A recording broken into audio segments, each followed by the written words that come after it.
প্রথম পছন্দ কি?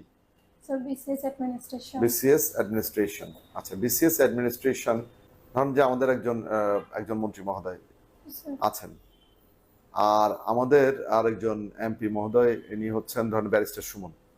স্যার তাহলে দুইজন মধ্যে পার্থক্যটা কি? মানে সরকারের একজন মন্ত্রী মহোদয় যিনি একাধারে মেম্বার অফ পার্লামেন্ট একাধারে এবং মন্ত্রী। মন্ত্রী জি মহোদয়, স্যার। আরেকজন হচ্ছে মাননীয় সংসদ সদস্য। স্যার দুইজনের মধ্যে পার্থক্যটা কি? যিনি মন্ত্রী উনি পলিসি মেকিং এর ক্ষেত্রে এগিয়ে থাকবে। উনি মন্ত্রী পরিষদের সদস্য হিসেবে তিনি শাসক না প্রশাসক? তিনি স্যার শাসক।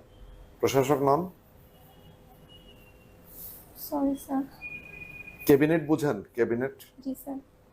ক্যাবিনেট কি?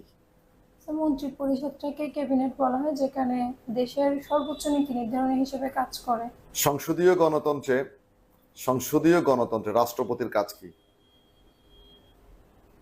সংসদীয় গণতন্ত্রে যে রাষ্ট্রপ্রধান হিসেবে কাজ করে। হুম। উনি হচ্ছে মন্ত্রী জাতীয় নির্বাহী আদেশ প্রদান করে, প্রধানমন্ত্রী নিয়োগ প্রদান করেন, তারপর স্যার বিচারপতি নিয়োগ, অ্যাটর্নি জেনারেল নিয়োগ, তারপর স্যার নির্বাহী আচ্ছা, যুদ্ধ ঘোষণা কে করতে পারে, রাষ্ট্রপতি না জাতীয় সংসদ? জাতীয় সংসদ। আপনি কি নিশ্চিত? অনুমোদন করে কে? রাষ্ট্রপতি। প্রধানমন্ত্রীর অনুমতি সাপেক্ষে ঘোষণা করে কে? অনুমোদন করে কে? একটা দেশে রাষ্ট্রপতি এবং জাতীয় সংসদ দুটো প্রতিষ্ঠান, স্যার এর মধ্যে কোন প্রতিষ্ঠান? রাষ্ট্রপতি নিজেও একটা প্রতিষ্ঠান। জি স্যার। যুদ্ধ ঘোষণা করেন কে আর অনুমোদন করেন কে? স্যার যুদ্ধ ঘোষণা করে জাতীয় সংসদ, অনুমোদন করে রাষ্ট্রপতি। না, ব্যাপারটা উল্টো বলেছেন। ঠিক আছে, দ্বিতীয় পছন্দ কি আপনার?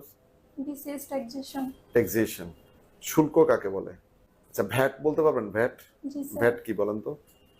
সরকার তার রাজস্ব আদায় যেটা করে মূল্য সংযোজন করের মাধ্যমে। তো আমি ইংরেজিতে বলেছি, সংক্ষিপ্ত আপনি বাংলায় বলেছেন। ভ্যাট কাকে বলে? ভ্যাট জিনিসটা কি আসলে? বিভিন্ন পণ্যের উপর যে সেবার বিনিময়ে যে টাকাটা ধার্য করা হয় সরকারিভাবে। বিভিন্ন পণ্যের উপর সেবার বিনিময়ে, এই লাইনটা আমি বুঝিনি, এটাকে আপনি একটু গুছিয়ে বলতে হবে। সব পণ্য ক্রয় করার সময় আমরা অতিরিক্ত যে টাকাটা সরকারি কোষাগারের জন্য দিই। কেন দিব? ভ্যাট কেন দিব? সরকারি রাজস্ব ইনকামের জন্য। না, এটা তো নিশ্চয়ই একটা সংজ্ঞায়ন আছে। সরকার তো চাইলেও তো কারো কাছ থেকে কোনো কিছু আইনের বাইরে নিতে পারবেন না। ঠিক আছে, ধন্যবাদ।